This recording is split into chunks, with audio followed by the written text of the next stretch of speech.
llamada.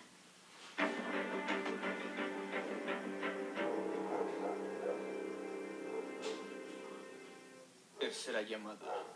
A punto.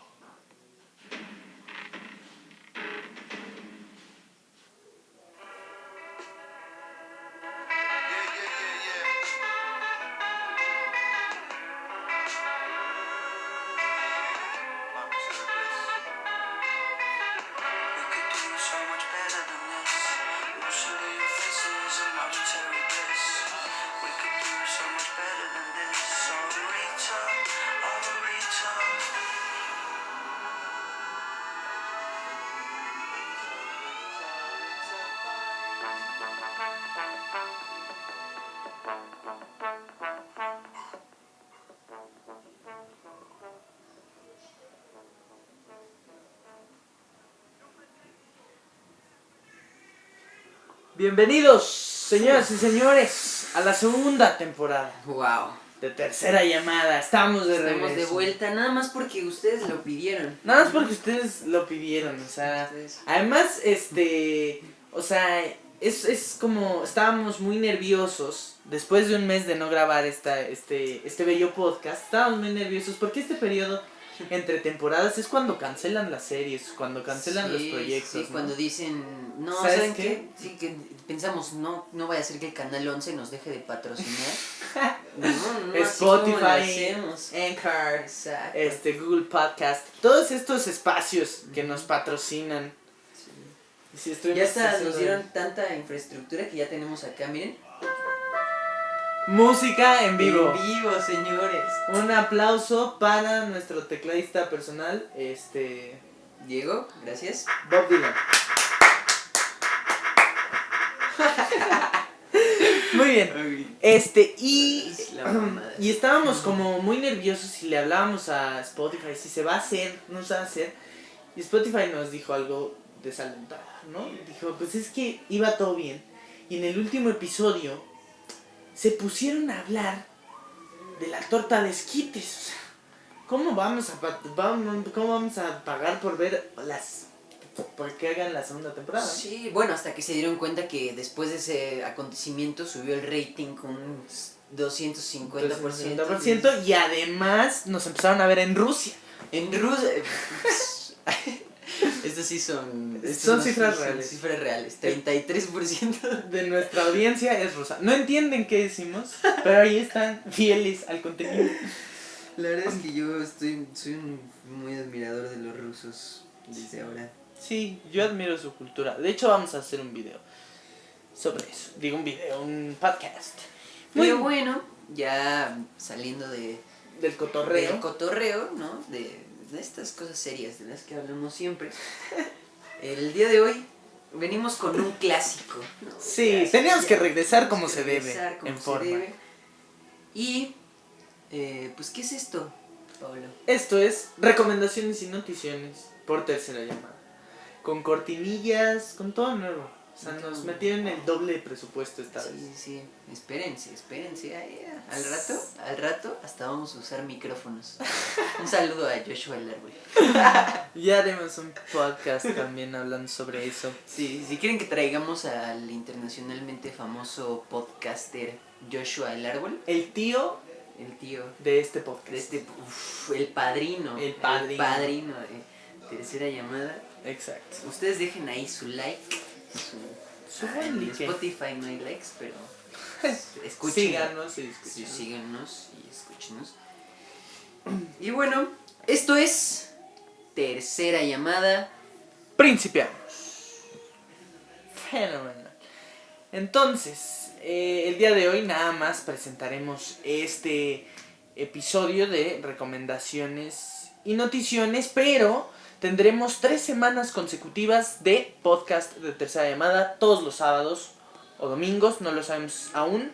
Sintonícenos, preparamos una temporada fenomenal, está ya agendada. Es algo que también quería mencionar, que antes no sabíamos cómo empezar y terminar una temporada, ¿no? O sea, decíamos, es la primera temporada, pero no teníamos bien la idea de cuándo se iba a acabar. Llegó Juan y nos dijo, es un placer estar aquí en el cierre de la primera temporada. Y yo, está bien, No mames. es un buen momento. Cerramos. Entonces las temporadas básicamente van a ser 3 meses de actividad y 1 mes de descanso. Porque Sí. como... O es eso desgastante. intentaremos, la verdad es que no prometemos No nada. prometemos nada, pero ya más o Pero menos lo ahí agendamos, va, ¿no? ahí va. Muy bien. Y bueno, Empecemos. empecemos con las recomendaciones de esta semana. Semana, 2 semanas, bueno. De estas 2 semanas. Sí, yo quiero empezar con algo que ya se había mencionado, ¿no? Ya era como... Ya sabían que iba a hablar de esto en algún momento. Ajá. Y pues voy a hablarles de un clásico, señores. De un libro esencial, de un libro que parecería que es estos que te dejan en la secundaria y te da mucha hueva leerlo. Sí, claro. Pero, señores, nada que ver. Y yo no recomendaría que lo lean en la secundaria, no recomendaría que lo lean, tal vez en la preparatoria sí, ¿no? Pero creo que el momento perfecto para leerlo es... Yo creo que yo lo leí en un momento Adecuado. ¿no? Tengo 19 años, señores. 19 años. Sí. Ya viejísimo, ¿no? Es que... O sea, ya cuando te estás cuestionando la vida. Exacto. Así que dices, ya estoy Sí. muy ruco. 19 años. Me muero mañana. Sí, y pues bueno, ya les había comentado que pues este libro yo lo tenía en mi librero desde hace mucho porque me interesaba leer a Oscar Wilde, no sabía muy bien por qué, pero me interesaba leerlo. Y entonces en las vacaciones al final me decidí, dije voy a empezar a leer El retrato de Dorian Gray, a ver qué tiene que ofrecer, ¿no? Sí. En realidad no tenía idea de qué onda, ¿no? O sea, sabía que era un libro de este güey que pues le pintan un retrato y el retrato envejece en vez de él, ¿no? De alguna manera. Pero señores, es un libro mucho más que esa pequeña trama que se explica. Y para que lo vean les voy a empezar a contar más o menos una pequeña reseña, resumen, para que ustedes sepan de qué va el libro. Resulta que hay un pintor que se llama Basilio Hallward. Y este pintor pues está en un momento decisivo de su carrera porque encontró a su musa, ¿no? Y su musa, o su muso, bueno, no sé si esa palabra existe, Claro.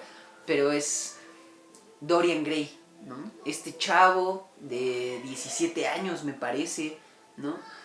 Que es perfecto físicamente, ¿no? Basilio se enamora de él, está enamorado, perdidamente enamorado de este sujeto, y es lo que hace que empiece a pintar de nuevo como con la gracia de un pintor. Tiene un amigo, Basilio, que se llama Henry Woolworth o algo así. Y este Henry es un tipo muy singular, ¿no? Es un tipo que todo el tiempo se está yendo en contra de lo que dice la sociedad, ¿no? O no yendo en contra, pero más bien cuestionándoselo, y es un tipo muy amoral, ¿no? Y todo el tiempo te está diciendo, es un tipo hedonista, ¿no? Uh-huh. Todo el tiempo va por el placer y muy pocas veces se para en lo moral, en lo verdaderamente importante. Entonces Basilio le cuenta a Henry de este chavo que encontró, que es un chavo inocente, un chavo muy lindo, ¿no? Sí. Y Henry luego le da curiosidad conocer más sobre él. Y, señores, todo lo que viene después es la historia de cómo Henry corrompe a Dorian Gray y lo vuelve este tipo hedonista, ¿no? Y le dice pues muchas cosas que lo harán cambiar de parecer sobre lo que él cree que es la vida, ¿no? Y este libro, yo creo que es un libro importante de leer, ¿no? Un libro Que al menos a mí me cambió muchos paradigmas que tenía muy establecidos de la sociedad, y yo se los dije la vez pasada que estábamos hablando justo de historia de un matrimonio, ¿no? Que probablemente es un libro muy mal viajante, porque hay cosas que tú ya tienes como muy predispuestas en tu cabeza, ¿no? De cómo es que debes de actuar en la vida, qué es lo que se supone que te va a dar la felicidad, ¿no? El simple hecho de buscar la felicidad, hay muchas partes donde te recalca Henry y el mismo Dorian Gray que tal vez no es la felicidad lo que buscamos, es el placer, ¿no? Entonces es una onda que te deja pensando y poniéndote a reflexionar un buen de cosas, y además tal vez tú mismo te reflejas mucho con Dorian Gray, ¿no? Porque este chavo termina, es un tipo que se vuelve, que es muy narcisista, obviamente, ¿no? O sea, es como lo principal y de lo que todo el mundo se habla cuando, todo lo que todo el mundo espera cuando hablas del retrato de Dorian Gray. Pero va más allá de eso. Dorian Gray yo lo veo como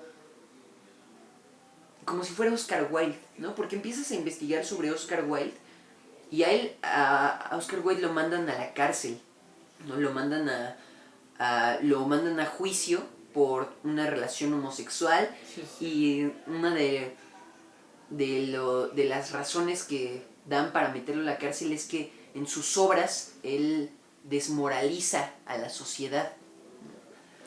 Y justo en el retrato de Dorian Gray es un gran ejemplo de esto, ¿no? Fue una obra que en su momento y hasta hoy en día causó mucho revuelo, ¿no? Mucho alboroto, porque justo te dice cosas a la cara que tú en un fondo tal vez te preguntaste alguna vez, pero dices, no, la sociedad, no, yo no puedo comportarme así en esta sociedad, claro, que estamos viviendo.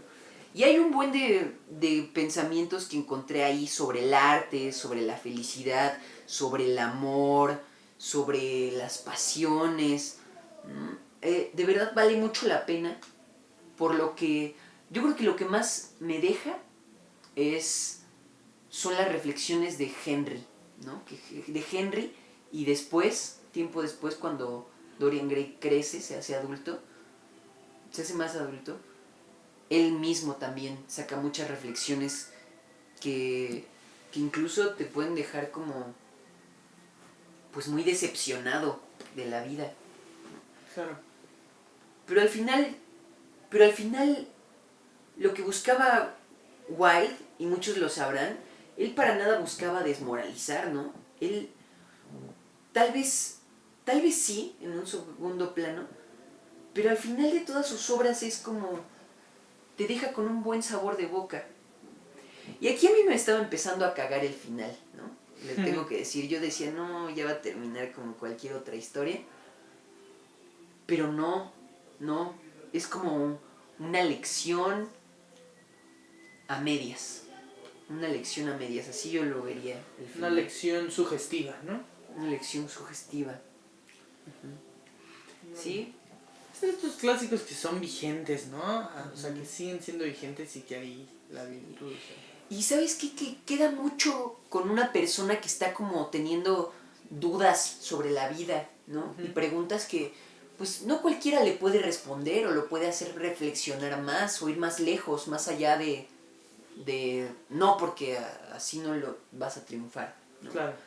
Sí, va mucho más lejos. Entonces, pues yo tengo varios conocidos que de repente me preguntan cosas o empiezo a platicar con ellos y sí nos cuestionamos como cosas sobre la vida y sobre la existencia muy, muy poderosas. Pues sí, incluso con Pablo el otro día estábamos platicando de eso. Filosofando un rato. Ajá, y sí nos malviajamos muy loco. Pero sí, justo en cada frase, en cada reflexión que teníamos, me acordaba de alguna parte del libro, ¿no? Alguna reflexión de Henry o del mismo Dorian Gray, ¿no? De verdad es un libro que yo creo que marcó mi vida, y lo digo así, de plano. Es Artísimo. hay un antes y un después. Esos son de esos libros que me dejaron a mí, ¿no? Un antes y un después de este libro. Y pues llegó por casualidad, y así por casualidad, el destino. Pero bueno, esa es mi gran recomendación, definitivamente un clásico. Si ya lo leyeron en la secundaria o en la primaria, léanlo otra vez, no hay por qué no volver a leerlo y sacar más cosas. Literalmente yo tengo una nota, mira, se le voy a enseñar ahorita a Paulo, que son un buen de citas, de reflexiones sobre Dorian Gray. Hay muchísimo jugo ahí que sacar. Pero bueno, excelente. Esa es mi recomendación. Por favor, no dejen de leerlo. Sí, porque luego esas lecturas que nos dejan en la infancia, o sea, te ponen a ti el cantar del mío Cid enfrente. Cuando vas en la secundaria y dice Benito Taibo en alguna de sus conferencias así como, y tú cierras el libro y te alejas lentamente, ¿no? Porque es cierto, o sea, como que te da un desencanto con la lectura, con el clásico, ¿no? Como que es muy pesado. Pero si entiendes que es una lectura madura, como ese Diego, te cambia el panorama, ¿no? Porque si algo tienen, por algo son clásicos, porque siguen teniendo una vigencia, o porque en su momento tuvieron una importancia. Más importante que lo leas porque tú lo sientes, ¿no? Porque tú te sientes como en ese momento de leerlo. Claro. Es ahí cuando verdaderamente lo vas a disfrutar. Sí. Muy bien. El retrato de Dorian Gray, gran libro. Yo he leído versiones adaptadas, nunca he leído el mero. Pero bueno, mi primera recomendación es un cuento. Se llama La muerte tiene permiso y es verdaderamente breve. Que incluso más allá de describirlo me gustaría leerlo. De Edmundo Álvarez. Y bueno, básicamente una sinopsis rápida, pero ahorita lo van a ver. ¿Y por qué me llamó la atención? Más bien, ¿por qué me llamó la atención? Este libro te pone en una reunión entre unos ingenieros y... entre unos campesinos, ¿no? Que están exigiendo sus derechos. Y que están como platicando su cotidianidad. Su cotidianidad, pero todas las adversidades, todas las injusticias, toda la tragedia que viven día con día, ¿no? Porque además lo narra de manera dramática, ¿no? Pero es sorprendente que es finalmente la vida cotidiana de estos hombres. Y me llamó mucho más la atención el lenguaje sencillo que utiliza Edmundo Valadez, autor de este cuento. Sí, el lenguaje sencillo que utiliza para expresar todo esto, ¿no? Y como...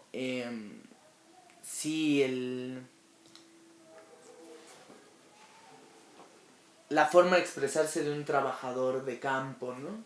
De aquel entonces. Este cuento es de 1955. Y me parece todavía súper vigente y por eso me llamó tanto la atención. Es de la colección de Vientos del Pueblo, del Fondo de Cultura Económica. Que muchos dicen que, muchos criticaban, no, que la industria editorial se nos va a ir para abajo. Me parece que la real virtud que tiene esta colección, Vientos del Pueblo, es que, hace publicaciones, muy dignas, no porque cuestan de 10 a 20 pesos, ¿no? Y están ilustradas por moneros, por caricaturistas muy buenos mexicanos y de trabajo y de trayectoria remarcable.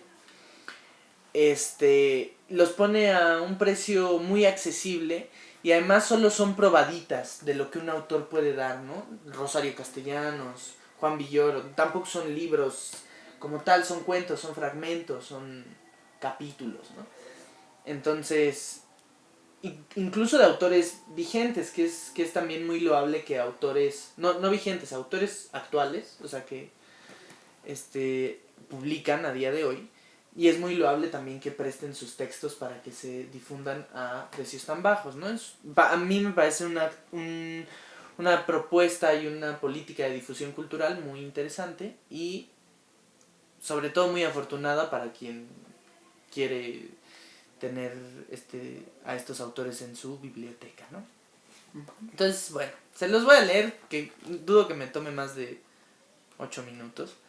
Pero bueno, La muerte tiene permiso de Edmundo Valadez, que está ilustrado por Antonio Helguera, uno de los chamucos. Pero ahí va.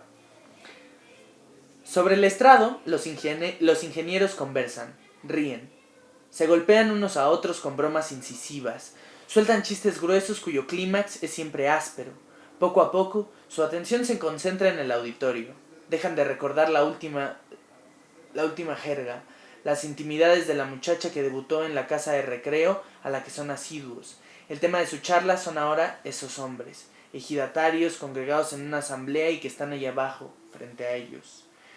Sí, debemos redimirlos, hay que incorporarlos a nuestra civilización, limpiándolos por fuera y enseñándolos a ser sucios por dentro. Es usted un escéptico, ingeniero. Además, pone usted en tela de juicio nuestros esfuerzos, los de la revolución. Bah, todo es inútil. Estos hijos son irredimibles. Están podridos en alcohol, en ignorancia. De nada ha servido repartirles tierras. Usted es un superficial, un derrotista, compañero. Nosotros tenemos la culpa. Les hemos dado las tierras. ¿Y qué? Estamos ya muy satisfechos. Y el crédito, los abonos, una nueva técnica agrícola, maquinaria. ¿Van a inventar ellos todo eso? El presidente, mientras se atusa los enhiestos bigotes, acariciada hasta por la que iza sus dedos con fruición, observa todas las gafas, inmune al floreteo de los ingenieros, cuando el olor animal, terrestre, picante de quienes se acomodan en las bancas, cosquillea su olfato, saca un paliacate y se suena las narices ruidosamente. Él también fue hombre de campo, pero hace ya mucho tiempo. Ahora, de aquello, la ciudad y su posición solo le han dejado el pañuelo y la rugosidad de sus manos. Los de abajo se sientan con solemnidad, con el recogimiento del hombre campesino que penetra en un recinto cerrado, la asamblea o el templo. Hablan parcamente y las palabras que cambian dicen de cosechas, de lluvias, de animales, de créditos. Muchos llevan sus itacates al hombro, cartucheras para combatir el hambre. Algunos fuman, sosegadamente, sin prisa, con los cigarrillos como si les hubieran crecido en la propia mano. Otros, de pie, recargados en los muros laterales, con los brazos cruzados sobre el pecho, hacen una tranquila guardia. El presidente agita la campanilla y su retintín diluye los murmullos. Primero empiezan los ingenieros. Hablan de los problemas agrarios, de la necesidad de incrementar la producción, de mejorar los cultivos, prometen ayuda a los ejidatarios, los estimulan a plantear sus necesidades. Queremos ayudarlos, pueden confiar en nosotros. Ahora, el turno es para los de abajo. El presidente los invita a exponer sus asuntos. Una mano se alza, tímida. Otras la siguen. Van hablando de sus cosas. El agua, el cacique, el crédito, la escuela. Unos son directos, precisos. Otros se enredan, no atinan a expresarse, se rascan la cabeza y vuelven el rostro a buscar lo que iban a decir. Como si la idea se les hubiera escondido en algún rincón, en los ojos de un compañero o arriba, donde cuelga un candil. Ahí, en un grupo, hay cuchicheos. Son todos del mismo pueblo. Les preocupa algo grave. Se consultan unos a otros. Consideran quién es el que debe tomar la palabra. Yo creo que Gilipe sabe mucho. Ora, tú, Juan, tú hablaste aquella vez. No hay unanimidad.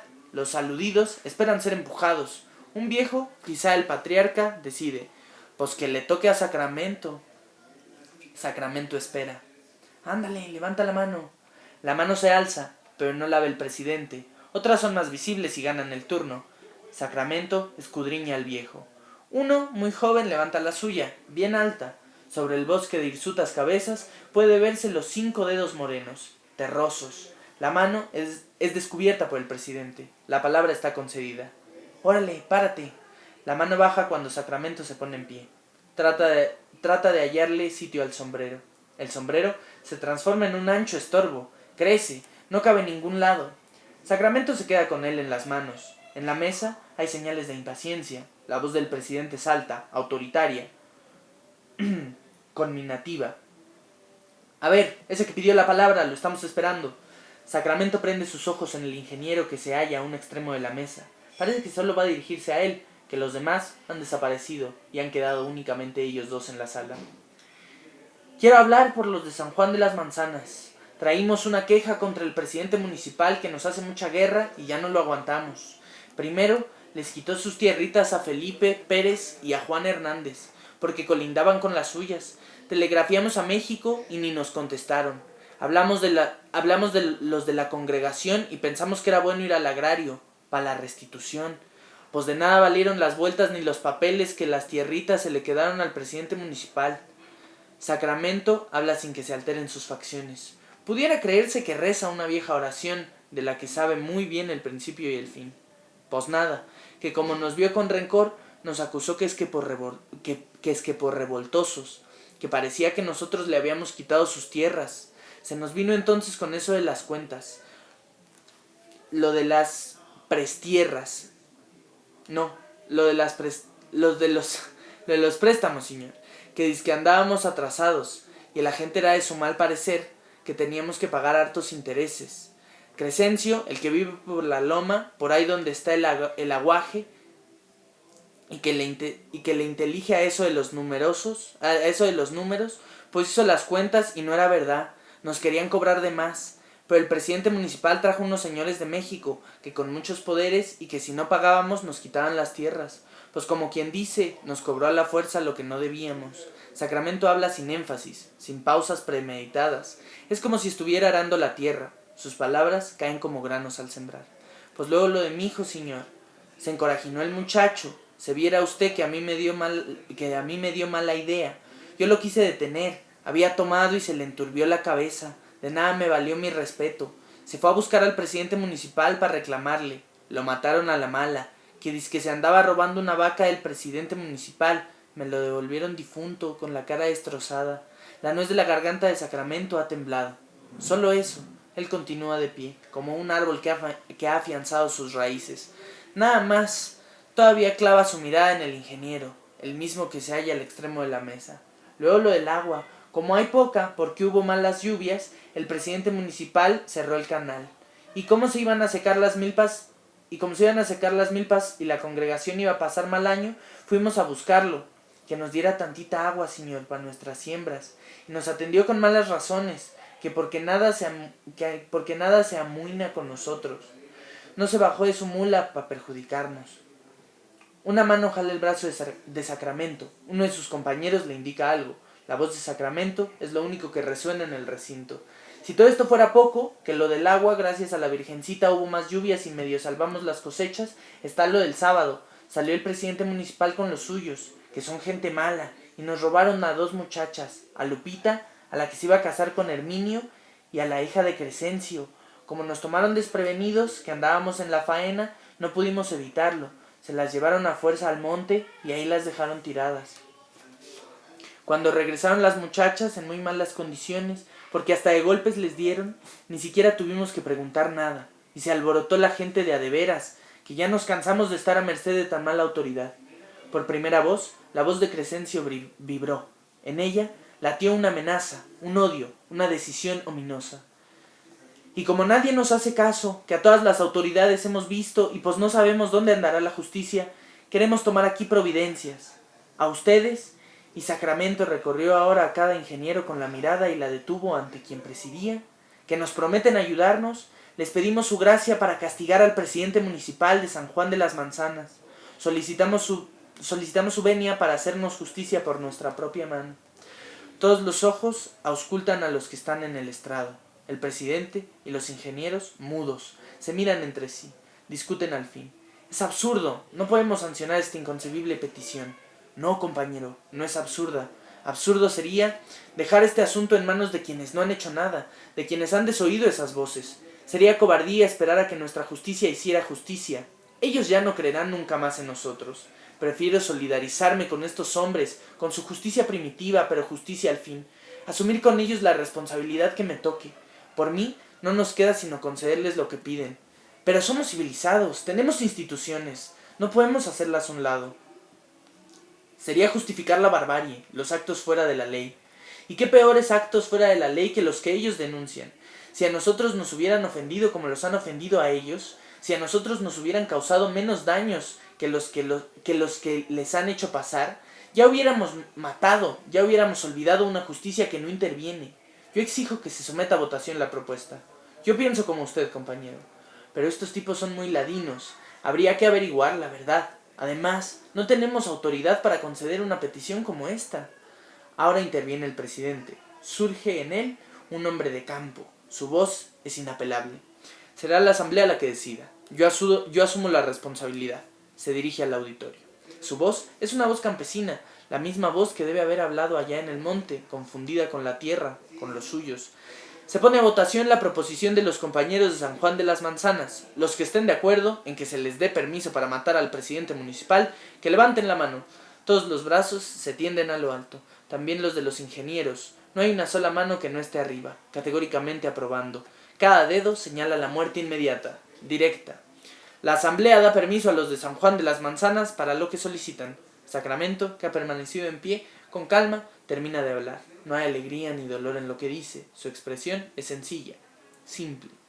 Pues muchas gracias por el permiso, porque como nadie nos hacía caso, desde ayer el presidente municipal de San Juan de las Manzanas está difunto. Fin, eso es todo, amigos. Muy fuerte, ¿no? Es un texto poderoso. E insisto que muy vigente, ¿no? Y me gustó mucho el lenguaje que utiliza Edmundo Valadez. ¿Y saben cuánto cuesta esta belleza? 9 pesos. Y así hay muchos textos que pueden encontrar y que, o sea, recomiendo la colección completa, ¿no? Sí. Wow. Wow.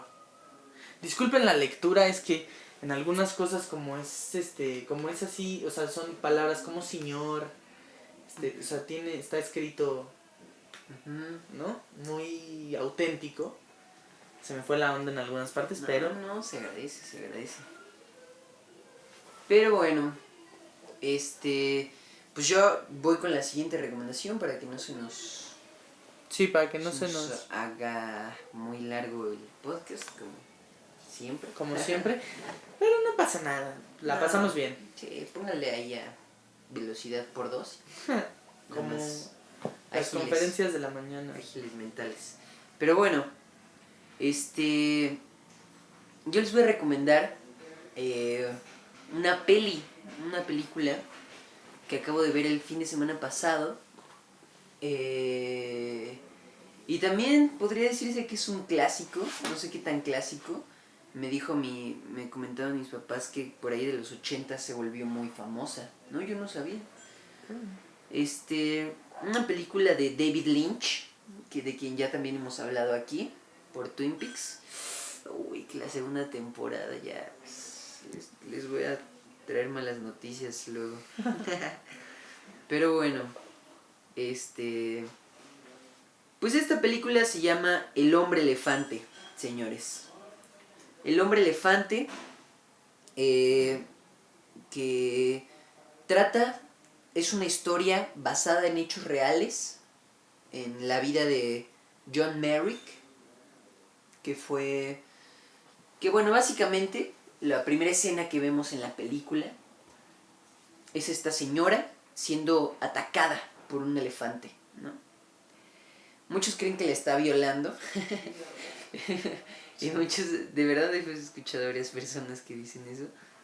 Y que por eso nace así su hijo, John Merrick, pues debido a esta golpiza que sufrió su madre al principio, termina dando a luz a este hijo muy deforme, ¿no? Completamente deforme, con una cabeza enorme, con un brazo más largo de lo normal, ¿no? Muy mal, ¿no? Y pues como es una época, creo que todavía es el siglo XIX, donde se narran los hechos de todo esto, pues bueno, no hay como tanto, no hay ni medicina, ni tratamientos, ni nada, ¿no? Para curar esto, y las personas que nacían con ese tipo de deformidades generalmente terminaban pues en el circo, ¿no? Este es el caso de John Merrick, que termina siendo el hombre elefante, una atracción para que la vean.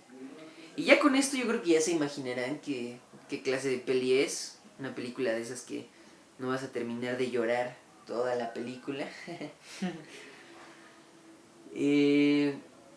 Pero es que es muy, muy sorprendente lo que hace David Lynch, porque yo había visto pues nada más Twin Peaks y pues por lo que me habían contado, pues yo creía que toda su cinematografía era como así, surreal y así.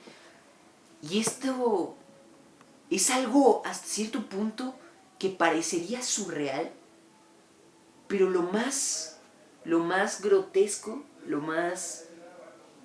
que más te saca de onda es saber que es una historia real, ¿no? Que no se lo inventó. Y a mí me trae muchos recuerdos porque pues estas enfermedades sí existen, ¿no? Hoy en día existen y ves personas con deformidades de repente y pues sí te espantas, ¿no? Y sí, no puedes evitar de repente sentir ese miedo. Lo que están escuchando son las patas de un pequeño animal. Ajá. Que está por aquí El buen Arnoldo, un invitado especial. Sí, ustedes pues lo han de haber escuchado por ahí en algún otro podcast, pero luego anda por aquí acompañándonos. Sí. Ese no es el punto. Es una película fuerte, señores. La verdad, pues sí. Hay una escena muy famosa que es de las últimas, donde grita John Merrick: yo no soy un elefante, no soy un animal, soy un ser humano, soy un hombre. Y pues es muy fuerte, ¿no? Porque pues terminas dándote cuenta de que verdaderamente lo tratan como una atracción turística. Claro. Este miedo que le tenemos a la otredad, ¿no? Ajá, a lo que no conocemos. Exacto. También lo dice eso, le tenemos miedo a lo que no conocemos, a lo que no entendemos. Sí. Ajá. Y pues por eso se sacan de onda. Pero John Merrick lo tratan de la basura toda su vida, ¿no? Es una vida trágica totalmente. Bueno, no trágica porque él no tiene la culpa, ¿no? O sea, él no hizo algo. Pero bueno,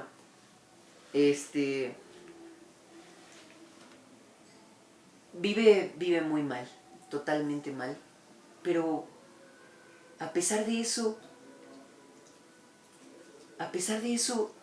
entiende el valor de lo que es tener a alguien más, ¿no? De lo que es tener a alguien que te aprecie. Y a veces se nos olvida eso mucho a nosotros. Esa fue la reflexión que yo saqué, que la subí por ahí a Twitter también. Pero pues sí, es una película muy, muy recomendada. Yo casi no lloro con películas, y esta sí me sacó unas cuantas lágrimas. Para corazones sensibles sí va a ser una acabose. pero sí, yo creo que es importante a veces ver este tipo de cosas. Sí.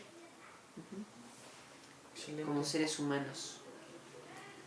David Lynch, gran director. Y hay que meternos más. Escribiendo, sí. ¿No? O sea, yo la verdad que me gustó mucho. Nos pusimos a ver la vez pasada un cortometraje muy bizarro. Sí. Pero es un gran director. Bueno, la segunda recomendación también es una lectura, así de poco preparado vine. Pues México Bizarro, un libro escrito por dos autores, Alejandro Rosas y Julio Patán. Super Alejandro Rosas. Super Alejandro Rosas. Es bueno. Bueno, es un historiador. Julio Patán, bueno, tiene muchos espacios en televisión, ha escrito varios libros. He leído de él la historia de la izquierda mexicana, una cosa así. Muy derechosa, o sea, si ahora ese libro se hiciera como tendencia, probablemente le aventarían muchas piedras a Julio Patán.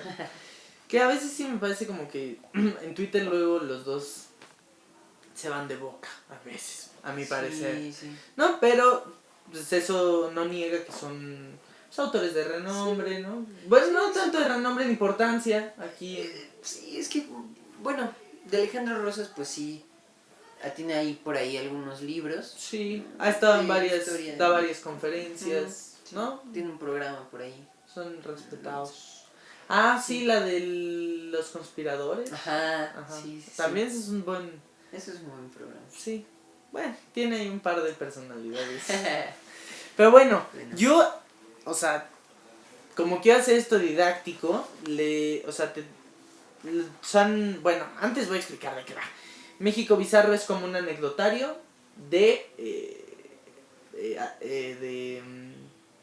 sí, un anecdotario mexicano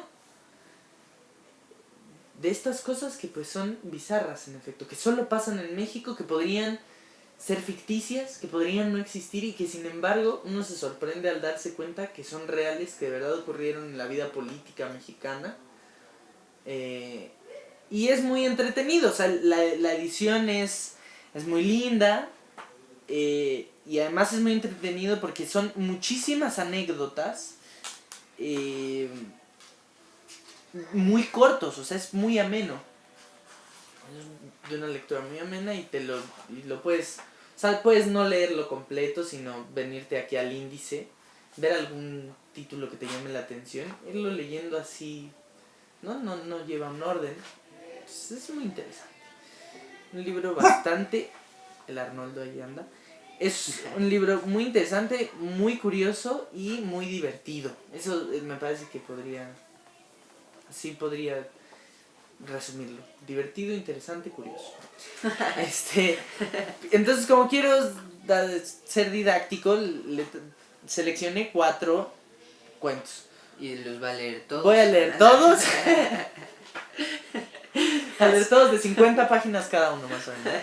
No, te voy a dar elegir, o sea, porque cada cuento, cada relato, cada anécdota tiene un pequeño resumen de 3 renglones.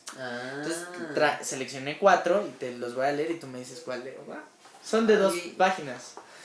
Dice, el primero es, mala leche, valía 2 pesos con 50, no tenía fecha de caducidad ni muchas proteínas, pero sí una alta densidad de heces fecales. Se llamaba Leche Betty y su mayor promotor, Martí Batres, le dio un muy mediático trago que ni él ni nadie olvidará. Martí Batres, que por cierto, Diego y yo conocimos en una obra de teatro. Ahí va otra. Leer es nocivo para la salud. Un gobierno inculto y moralino, con un presidente y secretarios incultos que no saben lo que es la literatura y prefieren censurar libros. Tercero. Pues ya me calaron, hijos de la chingada. A la época más complicada del sindicalismo mexicano, la más desafiante le tocó al primer presidente civil, Miguel Alemán. Un hombre temperado y de modos finos, negociador, incapaz de levantar los puños, pensaban los sindicatos. Se equivocaron. Y va, te lo pido por favor. El Divo de Juárez acumula más éxitos que ningún compositor mexicano en las últimas décadas. Entre ellos, no se cuenta la canción que le dedicó al candidato priista Francisco Labastida al mejor tirador. Se le van las urnas. Sí, había escuchado ese. La de Ni Temo, Ni Chente, esa mera. Pues, ¿cuál te late? Yo creo que el primero. ¿El de la leche? Sí, tal vez porque soy muy escatológico. Venga. Órale. Mala leche. Para usar términos que parecen consignas, y nuestra disculpa de antemano, daba la impresión de que la historia pagaba una deuda antigua, grande con la izquierda mexicana, luego de tantos y tantos de mantenerla en la ilegalidad, cooptarla, reprimirla, someterla a cochupos en las urnas. En 1997, luego del más que probable fraude electoral de 1988 que le arrebató la presidencia, Cuauhtémoc Cárdenas, como candidato del Partido de la Revolución Democrática, era elegido primer jefe de gobierno del Distrito Federal. Terminaba la larga noche priista en la capital, la era de las regencias elegidas a dedo desde Los Pinos. Adiós a la corrupción, Adiós al uso discrecional del presupuesto. Adiós al asistencialismo, a la repartición de tortas y refrescos o infraestructura o gorras y camisetas o semillas o permisos o hasta plazas en la administración a cambio de votos y manifestaciones de apoyo al señor candidato o en contra del rival del señor candidato y de afiliarse aquí o allá. Bueno, no exactamente. No fue un adiós, fue un hasta el ratito. Con el tiempo aparecerían en televisión los videos que pringaban a la administración por entonces perredista de Andrés Manuel López Obrador, hoy supremo líder de Morena, el Movimiento de Regeneración Nacional, y los escándalos que vinculaban a la sucesora de Cárdenas, Rosario Robles, con el corruptérrimo empresario Carlos Ahumada, entre otras joyas. Pero todo eso ocurriría en el nuevo siglo. Antes, un veterano del Partido Socialista Unificado de México, líder del Consejo Estudiantil Universitario por la Escuela Nacional Preparatoria en el movimiento de 1986, incrustado ya en el aparato perredista, partido que ayudó a fundar, tenía algo que decir. Transcurrido un par de años, después del triunfo cardenista, en 1999, Martí Batres Guadarrama, líder del perredismo en la Asamblea Legislativa chilanga, empuñó un cartón de leche y dio un trago prolongado, convencido. No vamos a decir que gozoso, pero firme, de... ¿cómo llamarlo? La caja decía Leche Betty, pero la Secretaría de Salud, previo análisis en laboratorios, sentenció: este líquido tiene muy pocas proteínas, alguito de grasa, una cantidad de calcio que poco haría contra una osteoporosis, incluso moderada, bastante soya y, como ingrediente protagónico, 300 veces la cantidad aceptable de bacterias coliformes, es decir, heces fecales. Vaya, algo así como el río Ganges en Tetra Brick. No hacían falta análisis para determinar que, además, la caja no tenía fecha de caducidad. Claro que igual era innecesaria. Cabe preguntarse si una alquimia como la de Betty es susceptible de caducar, o si tiene alguna importancia que caduque. Dicen que la política es para quienes están dispuestos a tragar sapos. La Leche Betty fue una iniciativa de varios diputados locales perredistas. Los 9 diputados lecheros, destacadamente el propio Batres y Miguel Bortolini, ¿lo recuerdan los lectores? Otro emblema de la izquierda, fallecido en agosto de 2016 a los casi 74 años. Ese maestro normalista, responsable de seguridad de la caravana zapatista que trajo al subcomandante Marcos a la Ciudad de México y del accidente que le costó la vida a un policía federal y severas heridas a otro. Luego, delegado de Coyoacán, prestó involuntariamente su otro nombre a ese producto. Bortoleche, le decían en las calles con sorna chilanga al singular brebaje. La iniciativa láctea consistía en vender a precios populares, 2 pesos con 50, unos 130,000 litros diarios de ese cóctel nutricional, envasado en cajitas que llevaban los colores perredistas y los nombres de los generosos diputados que habían decidido ponerla a disposición del pueblo, tan necesitado. Aparte de los 2 pesitos con 50, había que presentar la credencial de elector y apuntarse a la Unión de Abasto Popular, vinculada con, sí, el PRD. La empresa productora Superlechería SADCB descansaba junto al canal de desagüe en la carretera Teloyucan. Mal acompañamiento para la soya. Sí, y no es que sea fácil empeorar algo como la soya. Pero Batres, férreo luchador social, no iba a arredrarse. Con lo de Betty había sobrevivido al torpedeo de varios perredistas de alcurnia, aparentemente indignados por sus prácticas asistencialistas, como Carlos Simas, Rosario Robles, Armando Quintero o Marco Rascón. Y con los años sabría enfundarse otra camiseta, la de Morena, en calidad de presidente, y resistir varios asaltos de boxeo sucio con rivales tan duros como Ricardo Monreal. No iba a desplomarse por minucias de laboratorio, que todo era un montaje, eso dijo, una triquiñuela del PAN que había pedido la investigación abochornante para ensuciar su imagen como él nunca ensuciaría los estómagos del pueblo bueno. La maldita derecha, el sucio neoliberalismo, ese al que denunciaría enérgicamente años después en su libro El desastre del PRIAN, y le metió un trago a Betty. Ese día habrá echado de menos al sapo. Eso es todo, amigos. Es un libro muy chistoso y que sí, ¿no? Parecieran estas historias que no... O sea, leche de caca. El gobierno... vendiendo leche de la Ciudad de caca. México vendiendo leche de caca a 2 para ganar pesitos con votos. 50. Sí, a 2 pesitos con 50, sí, para conseguir un montón de afiliaciones. Ay, señores. Pues se los recomiendo. Ya hay 2 ediciones, es México Sí, Bizarro sí 1, vi. México Hay Bizarro dos tomos. 2 tomos, sí. Ujú. Dos entregas. 2 entregas. Bueno, pues ahí está.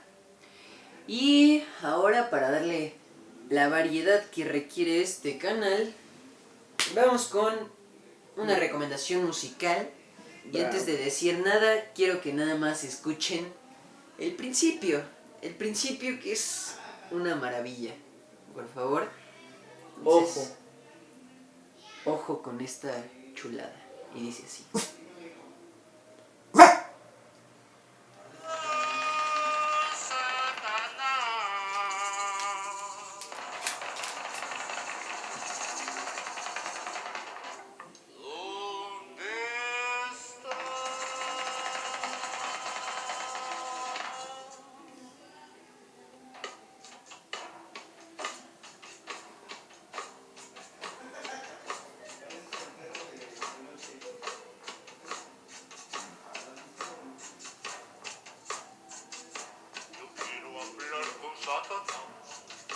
Yo quiero hablar con Satanás para pedirle una cosa que Dios no me ha querido dar. Para pedirle una cosa que Dios no me ha querido dar. Una negra sabrosa que sirva para bailar. Una negra sabrosa que sirva para bailar. Y que sea muy rumbera y buena para gozar. Y que sea muy rumbera y buena para gozar.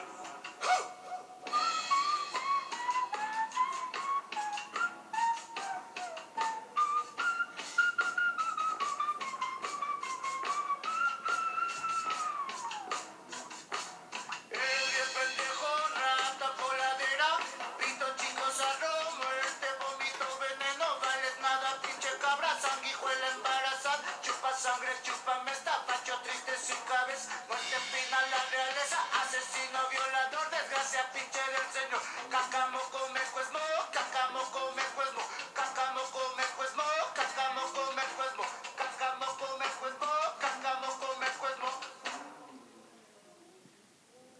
La siguiente canción está dedicada para toda la gente bonita de Las Peñas y a toda la gente del Peñón Viejo que nos está escuchando en estos momentos, también a la gente de San Bartolo, a la gente de la Portales, a la gente de la Doctores, Portales también, la Doctores, güey, a la Coyoacán, a todas las Andreas, sobre todo a las Andreas Lane, a Andreas Ardoya,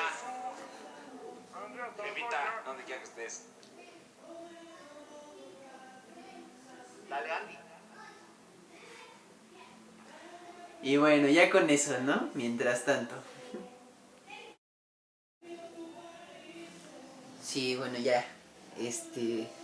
Pues lo que les puse, no lo van a encontrar lamentablemente en Spotify, ni hay un video en YouTube que sea solo eso. Pero me pareció una joyísima que lo encontré. El grupo se llama Belafonte Sensacional.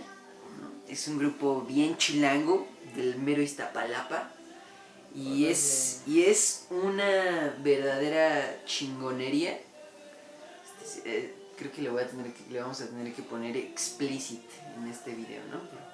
Claro. Por aquello de caca pedo mecos. Terrible, Diego. No, sí, es que de verdad está muy muy chido, ¿no? Y pues empezaron con un cover de esta rola que pues a lo mejor algunos, si son muy acá del barrio, se la saben, que es la cumbia de Satanás, ¿no? Pero no, ahí en el Twitter les vamos a compartir el video, porque este es un live que hicieron para una estación de radio, el 105.3, no el 105.7, que es Reactor, que sería lógico que estuviera ahí, pero no. Sí. Esta es otra cosa. Pero igualmente muy muy chido. Y esta cosa la hicieron por su nuevo álbum que sacaron en este año, me parece. Del año pasado, 2019. Sí, 2019. Y de verdad es una cosa bien chida, ¿no? Siento que mezcla un buen de géneros musicales, ¿no? Pero siempre con esta vibra como muy... que sabes que estás escuchando a un güey de Iztapalapa, ¿no? Claro. Y está muy chido. Tiene unas rolas muy... que hasta podrían volverse un himno chilango, ¿no? Hay una que tiene que se llama Valedor, que bien podría ser el nuevo Chilanga Banda, ¿no? Es una cosa muy chida. Y pues los acabo de descubrir ayer, o sea, es una cosa novedosa. Tampoco les voy a venir aquí a hablar de toda su discografía, ¿no? Pero me lo encontré y es una joyita que necesitaba recomendarles en este momento. Espectacular. Pues ahí échenle un oído, siempre valen la pena. A veces creemos que México no produce como gran cosa, además de reggaetón, que ni siquiera hay mucho reggaetón en México. Mexicano. Pero la verdad es que sí, ¿no? Hay muchas cosas que te encuentras como esta, Claro. que está muy chido, muy chido. Sí. Y en todos ámbitos, ¿no? O sea, el cine mexicano también tiene muchas Por joyas supuesto. escondidas. Por supuesto. Entonces, bueno. Excelente rola, yo no los había escuchado. Bueno. Ahora, yo traigo como tercera recomendación el Don Quijote de la Mancha. Y se los voy a leer aquí. No, ya cambiando un poco la temática. Es una peli. Una peli ya muy famosa en México, muy comentada. Me parece que sí tuvo su tiempo de éxito. Es El Infierno de Luis Estrada, quizás ya la hayan escuchado, si no escucharon esa, quizás La Ley de Herodes. Es esta trilogía, forma parte de esta trilogía que trata de reflejar problemas que se viven en México, problemas sociales. Muy gris, ¿no? Mis recomendaciones, todo triste, todo mal. Todo sobre México. Todo sobre México violento. Y esto es una historia de narcos, una historia de narcotráfico. Y pues sí, muchos dirán como pues ya estamos hartos, ¿no? De historias de narcotraficantes, porque se ha hecho una narcocultura, ¿no? Vivimos en una narcocultura, en un narcoestado. Por ejemplo, veía que, en el Día de Muertos, en Culiacán, Sinaloa, donde ocurrió todo este tema de Ovidio, había niños disfrazados de narcotraficantes, ¿no? O sea, en México el narcotráfico es una cultura muy arraigada, ¿no? Pero esta es una película que va... Sí, claro. Que trata el tema mucho más a profundidad. Y es la historia del Benny que regresa de los Unites a su pueblo y descubre que todo está mal. O sea, su hermano se murió, su hermano se metió al negocio del narco, lo mataron. Todo funciona a través del narcotráfico. Está dominado el pueblo y el país en general por este mal, ¿no? Y pues camina por las calles, se va dando cuenta de que en cada esquina hay un muerto, de que todos sus amigos de la infancia están muertos, asesinados todos, ¿no? Y se encuentra con el Cochiloco. El Benny está interpretado por Damián Alcázar, buen actor, muy buen actor mexicano. Ya se esperaba. Sí, ya se esperaba, ¿no? Siempre salen estas películas. Sí. Y otro gran actor que aparece aquí. Uy, bendito. Joaquín Cosío. Que la hace de El Cochiloco precisamente. Se encuentra este hombre que es amigo de la infancia y empieza a coquetear con la idea de entrarle al business, de entrarle a este mundo desconocido para él, pero que prácticamente está impregnado en todos lados. Y entonces se mete al mundo del narcotráfico y son todas sus vivencias, las aventuras de estos dos. Y además es una comedia negra porque además, sí, porque es muy humorística, pero no de este humor que te vas a morir de la risa, ¿no? Un humor que te deja pensando, una comedia negra, ¿no? Ajá. Que toca temas muy sensibles y que además son muy reales, pues, o sea, México bizarro. México bizarro, ¿no? O sea, son estas cosas que podrían ser ficticias y que realmente existen. Entonces, bueno, de ahí o sea, no es la película más violenta, más cruda que puedas encontrar sobre esto, porque ha habido, o sea, no me parece que de esta, pero de poco tiempo para acá se han desprendido muchas películas sobre narcotráfico realmente violentas, ¿no? No estoy hablando de las novelas, de las telenovelas del Canal 9. Estaba hablando Oye, de cálmate, que esas las escucha mi mamá. Esas las... mi abuela también. Le mandamos un saludo. Les mandamos un saludo caluroso. Sí, No, señora. o sea, es válido, ¿no? Pero estoy hablando de como de estas que tocan el tema más puntualmente y más Sí. real, ¿no? Y esta en particular es una película que me encantó. Habla un poco de esta hipocresía del mexicano, de cómo cuando somos ajenos al mal, hablamos pestes de él, ¿no? El narcotráfico, no, eso es terrible, el daño que nos hace. Y cuando nos beneficia, cómo cambiamos nuestros principios, nuestras ideas, nuestro discurso por el beneficio, ¿no? Y cómo estos males se arraigan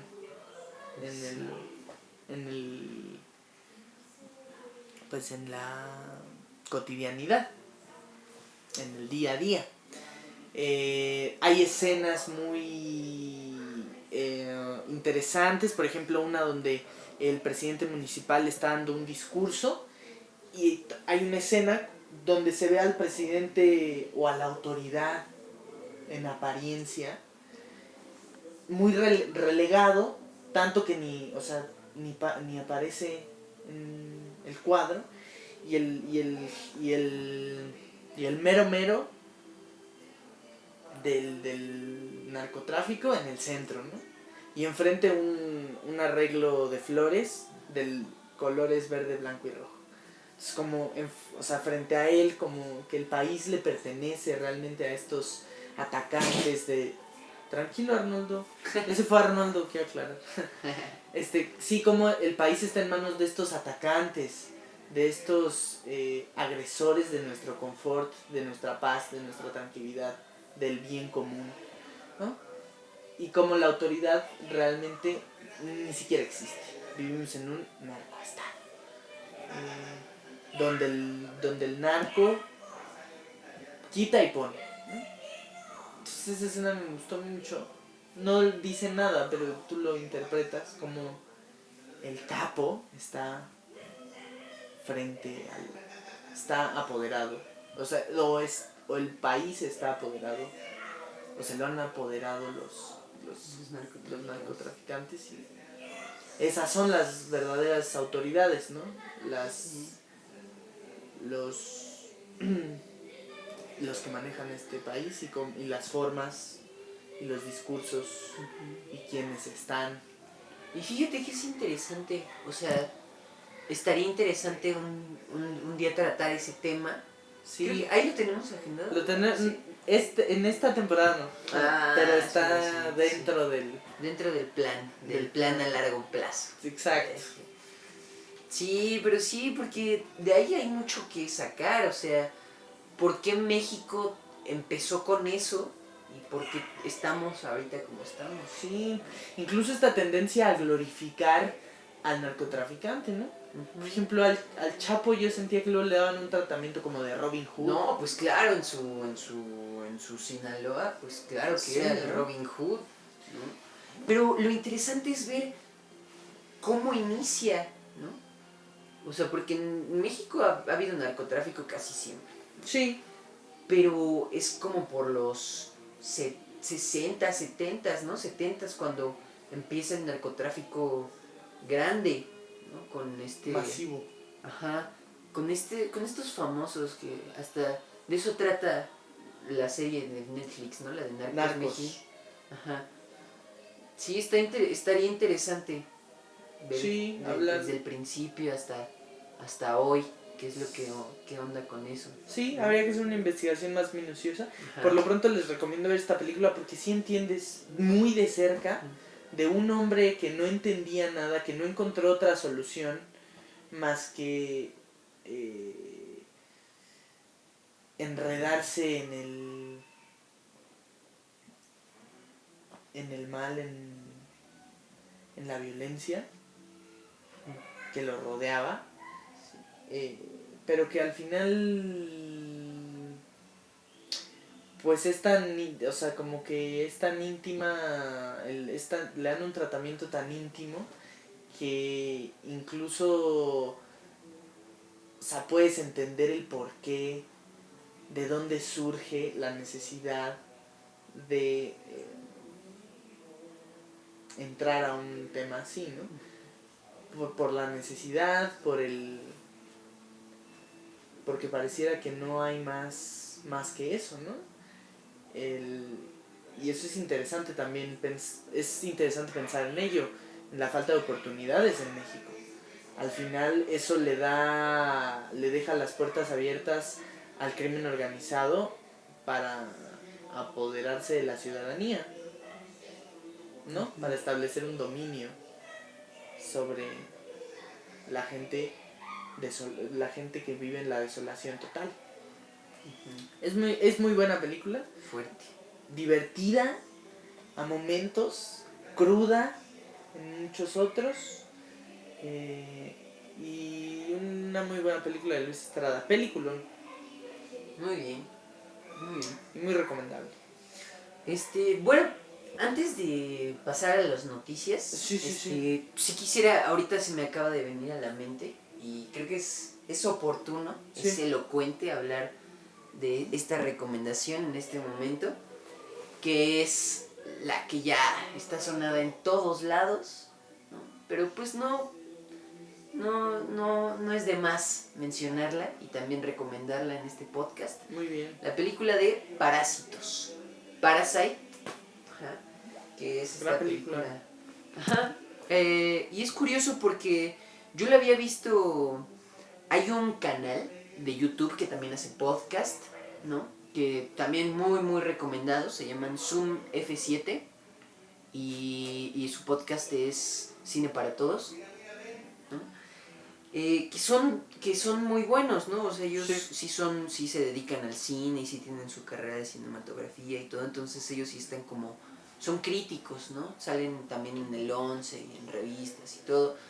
Entonces, pues yo empecé a ver, pues, de que hablaban de Parásitos, pero hace un año, o sea, el año pasado, hace algún tiempo. Y pues yo tenía muchas ganas de verla, pero pues no estaba aquí en México. Sí. Y yo de verdad que nunca me imaginé que de repente ya estaría en salas de Cinépolis, ¿no? En la Cineteca pues sí, lógicamente iba a estar, ¿no? Pero que saliera en Cinépolis, y estaba viendo que ahorita ya alcanzó como o sea, que está alcanzando cada vez mayores lugares de ventas en Cinépolis. De taquilla. Ajá, de taquilla, ¿no? Y pues me deja muy impresionado, ¿no? Qué buena onda que Cinépolis haga esto, ¿no? Que yo siempre he cuestionado un poco eso, ¿no? ¿Por qué Cinépolis tiene una sala de arte, ¿no? Donde sí pasa como cosas de vez en cuando, ¿no? Pero sentía mucho que como que lo aislaba, ¿no? Como que lo encasillaba. Claro, porque lo que vende es...